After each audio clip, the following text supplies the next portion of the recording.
Hello! Welcome to Mithin's creations. పిల్లలకి మొదటి గురువులు తల్లిదండ్రులే కదా! ఇవాల్టి మన స్టోరీ వచ్చి కూడా ఒక తండ్రి తన కొడుకుకు నేర్పిన కథ.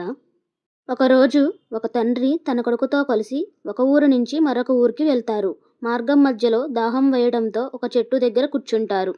కొడుకును దగ్గరలో ఉన్న చెరువు దగ్గరకు వెళ్ళి నీరు తీసుకొని రమ్మంటాడు. కొడుకు వెళ్ళగా అక్కడ కొంతమంది బట్టలు ఉతకడం గమనించాడు. అలాగే అక్కడ ఒక ఎద్దుల బండి వెళ్ళడంతో నీరు మొత్తం మురికిగా అయిపోయాయి. కొడుకు తండ్రి దగ్గరకు వచ్చి, నీళ్లు మొత్తం మురికిగా అయ్యాయి నాన్న, మీరు తాగలేరు అని చెప్తాడు. తండ్రి నవ్వుతూ కొంచెం సేపు కూర్చో అని అంటాడు. అర్ధగంట తర్వాత వెళ్ళి చూడు అనగా కొడుకు అక్కడ నీళ్లు చూసి ఆశ్చర్యంగా ఉంటాడు. నీళ్లు మొత్తం శుభ్రంగా అయిపోతాయి. అప్పుడు నీళ్లు తీసుకువచ్చి వాళ్ళ తండ్రికి ఇస్తాడు.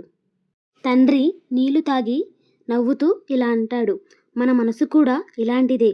మనం ఆగి శాంతంగా ఉంటే మన సమస్యలన్నీ అవే తొలగిపోతాయి. కొన్నిసార్లు మనం ఏమీ చేయకుండానే కాలమే మన సమస్యకు పరిష్కారం చూపిస్తుంది. కొడుకు ఈ మాటలు విని గుర్తుపెట్టుకుంటాడు.